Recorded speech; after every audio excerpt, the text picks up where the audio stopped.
တိုင်းရင်းသားတွေနဲ့မြန်မာအစိုးရတက်ကြားတနိုင်ငံလုံးပြစ်ခတ်ရစရေးလက်မှတ်ရေးထိုးနိုင်ဖို့ဟာမြန်မာအစိုးရနဲ့တက်မတော်အပေါ်မှာသာအများကြီးမူတည်တယ်လို့ဝါရှင်တန် DC မြို့တော်ကိုရောက်လာတဲ့ဇိုမီဒီမိုကရေစီအဖွဲ့ချုပ်အထွေထွေအတွင်းရေးမှူးမှုရင်ကန်းလျံကပြောဆိုလိုက်ပါတယ်။ငြိမ်းချမ်းရေးဆွေးနွေးပွဲရှေ့မတိုးနောက်မဆုတ်ဖြစ်နေချိန်အောက်ခြေတက်တွေအကြားစစ်ရေးတင်းမာမှုတွေရှိနေပါတယ်။2014နှစ်ကုန်မတိုင်ခင်အပြစ်ခတ်ရစရေးလက်မှတ်ရေးထိုးနိုင်ဖို့ဖြစ်နိုင်ခြေမရှိသေးဘူးလို့လည်းသုံးသပ်ပါတယ်။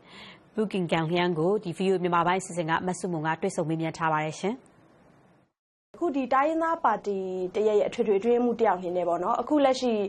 တနိုင်ငံလုံးအပြစ်ခတ်ရစရေးဆိုင်ရာညှိနှိုင်းရေးအဖွဲ့ပေါ့နော်ဆရာတိုင်းရင်းသားလက်နက်ကိုင်အဖွဲ့တွေအားလုံးပါဝင်တဲ့ NCCT နဲ့လက်ရှိအစိုးရကိုယ်စားလှယ်တွေပါတဲ့ပြည်ထောင်စုငြိမ်းချမ်းရေးဖော်ဆောင်ရေးကော်မတီတို့နဲ့ဒီခုသူတို့ငြိမ်းချမ်းရေးဆွေးနွေးပွဲတွေလုပ်နေပါတယ်ဆရာအခုဆို17မှအကြိမ်ပြီးသွားပြီပေါ့ဆိုတော့အခုလက်ရှိအစိုးရနဲ့တိုင်းရင်းသားလက်နက်ကိုင်တွေကြားထဲမှာလုပ်နေတဲ့နိုင်ငံရေးဆွေးနွေးမှုအခြေအနေဒီ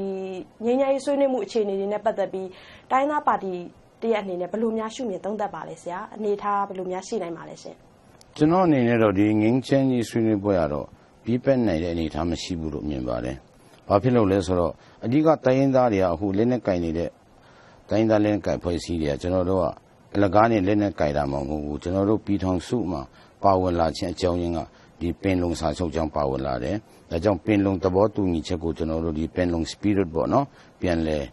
ကျွန်တော်တို့အကောင့်ထဲပေါ်ဘူးစူးစမ်းနေတဲ့ချိန်ဖြစ်ပါတယ်။ဒါကြောင့်အဲ့ဒါကိုအခြေပြုပြီးတော့ဆွေးနွေးမှသာလျှင်တကယ်ငင်းချင်းရနိုင်မယ်လို့ကျွန်တော်တို့ယုံကြည်ပါတယ်။ဟုတ်ကဲ့ဆရာသူတို့ကတော့ဒီ2014ခုနှစ်မတိုင်ခင်ပေါ့နော်ဒီ NCA လို့ခေါ်တဲ့တနိုင်ငံလုံးတိုင်းတာနဲ့အပြစ်ခတ်ရစရေးစာချုပ်ကိုဒီ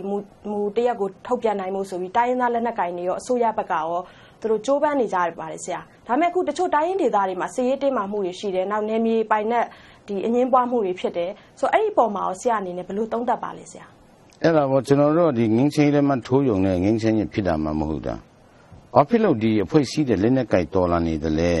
ဆိုတာအကြောင်းရင်းကိုရှာမှဖြစ်မှာကိုအဲ့ဒါအကြောင်းရင်းကိုရှာပြီးတော့ဆွေးနွေးမှုမလုပ်မချင်းတော့ဘယ်တော့မှပြီးမြောက်မှာမဟုတ်ဘူးလို့ကျွန်တော်ယုံကြည်တယ်ဟုတ်ကဲ့အဲ့ဒီအတွက်ဆရာဒီအစိုးရဘက်ကပေါ့နော်ဒီတိုင်းရင်းသားလက်နက်ကိုင်နေနဲ့တကယ်ပဲအပြစ်ခတ်ရဲဆဲဖို့ဆိုရင်ဘာတွေသူတို့ဘက်ကနေပြီးတော့အဓိကဆောင်ရွက်ဖို့လိုမယ်လို့ဆရာအနေနဲ့အကြံပြုချင်ပါလဲရှင်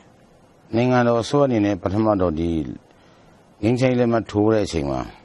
political dialogue ဘယ်နည်းဘယ်ရက်မှလုပ်မယ်ဆိုအတိအကျ